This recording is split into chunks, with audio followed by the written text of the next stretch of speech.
अस्सलाम वालेकुम। चमन के फूल की एक बहुत ही एक्साइटिंग वीडियो में आप सबको खुशामदीद। उम्मीद करता हूँ आप सब खैरियत से होंगे। अल्लाह के फज़ल करम से आपके बच्चे भी खिलखिला रहे होंगे। हमारी पिछली 2 वीडियो से हमारा एक टॉपिक चल रहा है, एक थीम चल रही है जिसके अंदर हम बात कर रहे हैं बहन-भाइयों के रिलेशनशिप के हवाले से और इसमें पेरेंट्स का क्या किरदार होना चाहिए, क्या किरदार हो सकता है और कहाँ-कहाँ पेरेंट्स गलती करते हैं।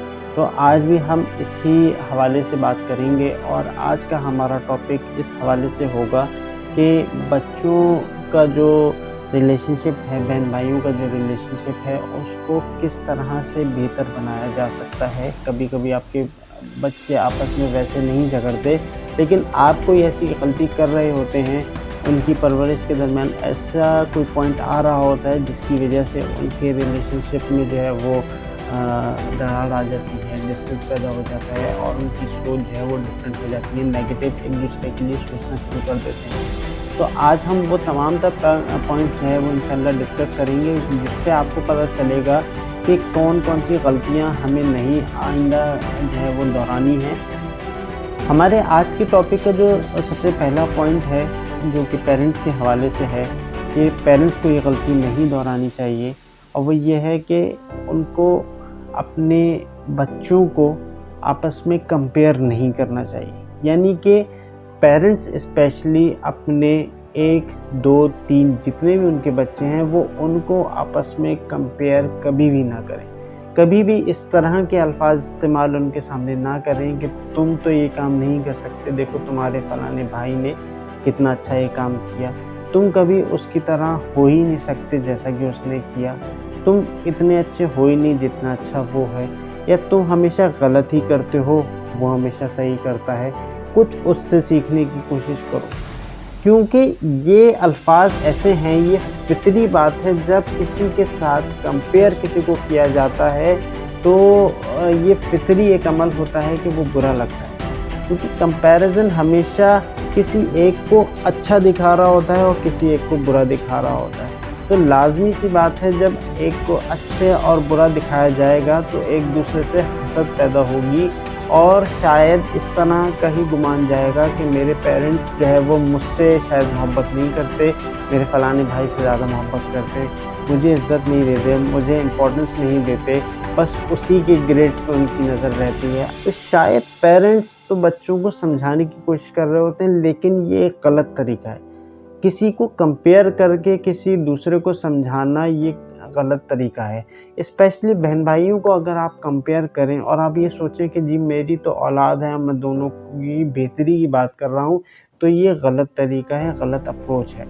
क्योंकि बहन भाई हर वक्त साथ रह रहे होते हैं, एक ही घर में, एक ही माहौल में होते हैं, तो उनका इतना क्लोज़ रिश्ता होता है कि अगर उनके दरमियान किसी किस्म का कंपैरिज़न आ जाए तो वो एक दूसरे से जो है वो दूर होना शुरू हो जाते हैं, उनकी सोच में डिफरेंस आना शुरू हो जाता है, एक नेगेटिविटी पैदा हो जाती है। तो ये गलती एक्चुअली माँ-बाप कर रहे होते हैं, लेकिन इसका ख़मियाज़ा जो है आने वाली ज़िंदगी में बहन भाइयों को आपस में अपने गलत रिलेशनशिप की शक्ल के अंदर जो है वो भुगतना पड़ता है।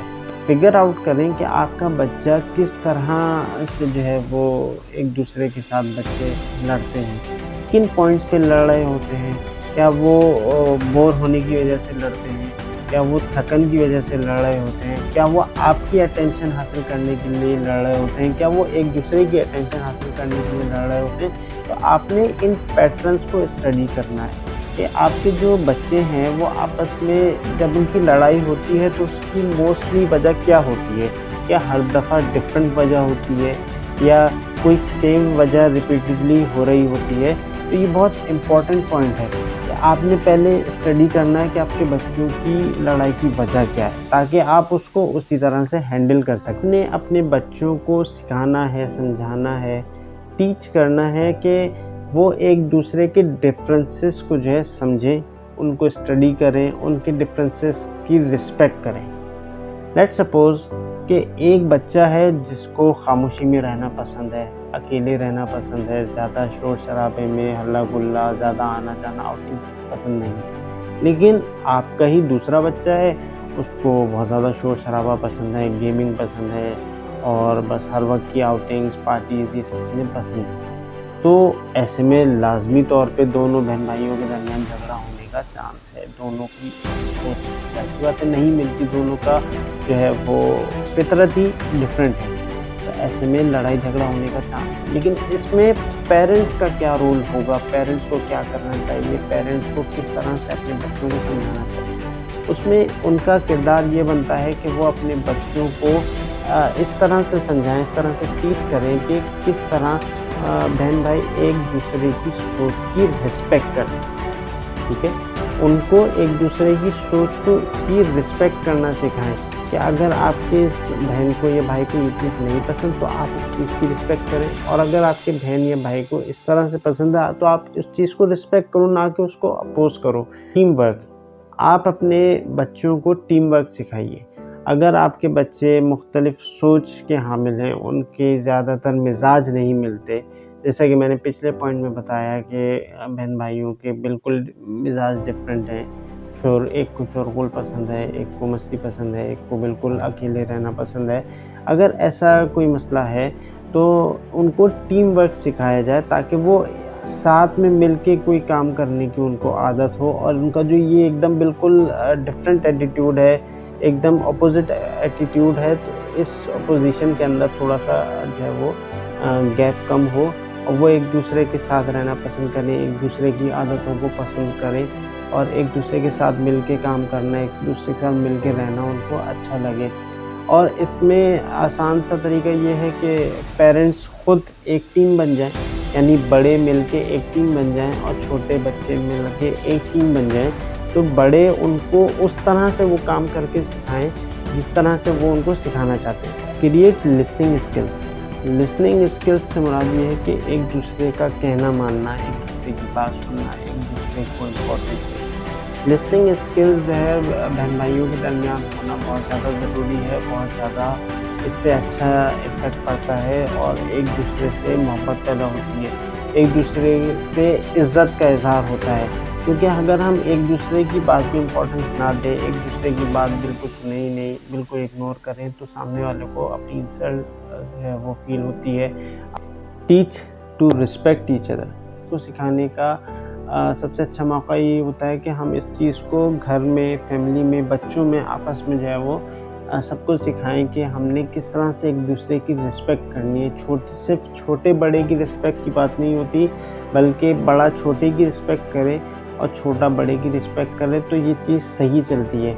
हमें अपने बच्चों को सिखाना चाहिए कि किस तरह से हम रिस्पेक्टफुली डिसएग्री करें पॉइंट्स।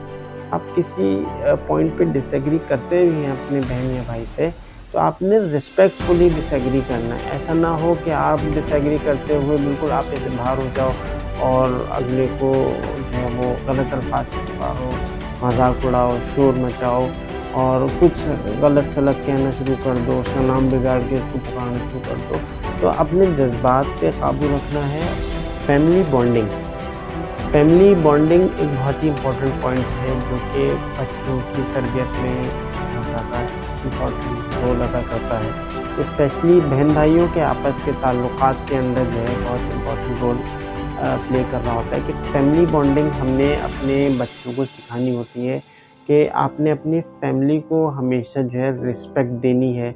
4 लोगों के सामने बैठकर अपने फैमिली को डिस्कस नहीं करना, अपने फैमिली के अच्छे पॉइंट्स ही आपने बताने हैं, अपने फैमिली का एक अच्छा जेस्चर पेश करना है। खुदा ना ख़ास्ता अगर कोई मसला है भी तो आपने उसके ऊपर पर्दा डालना है और एक दूसरे को जो है वो डिसग्रेस बाकी लोगों के सामने नहीं करना। हमें कुछ ऐसी एक्टिविटीज़ जो है प्लान करनी चाहिए जो कि फ़न इंगेजिंग एक्टिविटीज़ हो। हमें एक दूसरे के साथ बैठने का मौका मिलेगा, दूसरे के साथ टाइम स्पेंड करने का मौका मिलेगा। बहन भाइयों का रिलेशनशिप अच्छा होगा, फैमिली का माहौल अच्छा होगा और सब अपनी बातें जो है वो डिस्कस कर सकेंगे। तो उम्मीद करता हूँ कि आज की वीडियो भी आपको तमाम वीडियोज़ की तरह पसंद आई होंगी और आप लोग बोर नहीं हुए होंगे, कुछ ना कुछ सीखने को ज़रूर मिला होगा। चैनल को सब्सक्राइब कीजिए, वीडियो को लाइक कीजिए और मेरे पैगाम को ज़्यादा से ज़्यादा लोगों तक शेयर किया कीजिए ताकि कहीं ना कहीं किसी न किसी की मदद हो सके और हमारे लिए सबका जारिया साबित हो। अस्सलामु अलैकुम वरहमतुल्लाहि वबरकातुहू।